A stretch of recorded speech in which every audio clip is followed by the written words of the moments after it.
Now, I came to this idea of bliss because in Sanskrit, which is the great spiritual language of the world, and they know all about it and have known about it for a long time.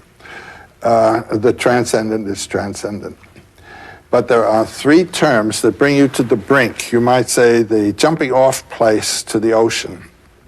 And the three terms are Sat, Chit, Ananda. And Sat, the word Sat means being.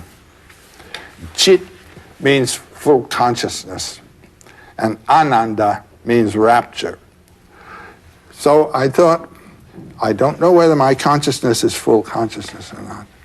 I don't know whether my being is proper being or not, but I do know where my rapture is. So let me hang on to rapture, and that'll bring me both being and full consciousness, and it works. What was your rapture? Well, it started with Indians, and then it went on into more and more mythological matters and the realm of the arts, music, and when I met Jean, then the dance came in, and this is it. Just stay with that. And one doesn't have to be a poet to do this. Carpenters do it. A poet is simply one who's made a profession and a lifestyle of being in touch with that. Most people have to be concerned with other things. They get themselves involved in economic and other activities, or you're drafted into a war that isn't the one you're interested in, and how to hold to this umbilical, you might say, on those circumstances. That's a technique each one has to work out for himself somehow. But most people living in that realm of what might be called occasional concerns, they all have the capacity that's waiting to be awakened to move to this other place. I know it. I've seen it happen in students. Wonderful way of teaching we had at Sarah Lawrence, where I taught for 38 years. I'd have an individual conference with every one of my students at least once a fortnight for half an hour or so. And there you're talking on about the things that students ought to be reading, and suddenly you hit on something that the student really responds to. You can see the eyes open, the complexion changes, a life possibility has opened there. And all you can say to yourself is, I hope this child hangs on to that, you know.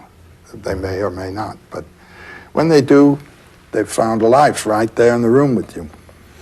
How would you advise somebody to tap that spring of eternal life, that joy that is right there? Well, we're having experiences all the time, which may, on occasion, render some sense of this, a little intuition of where your joy is. Grab it. No one can tell you what it's going to be. I mean, you've got to learn to recognize your own depths. Do you ever have this sense when you're following your bliss, as I have at moments, of being helped by hidden hands? All the time. It's miraculous. I even have a superstition that has grown on me as the result of invisible hands coming all the time.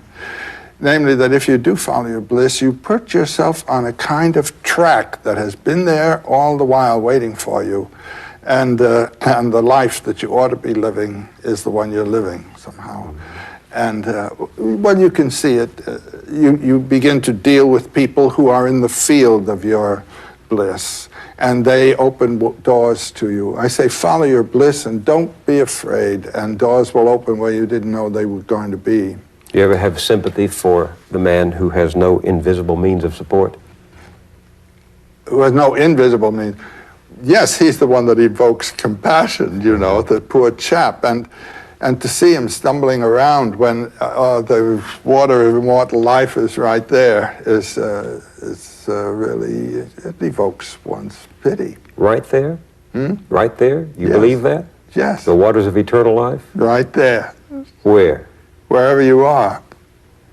If you're following your bliss. I mean, you're having that joy, that refreshment, that life all the time.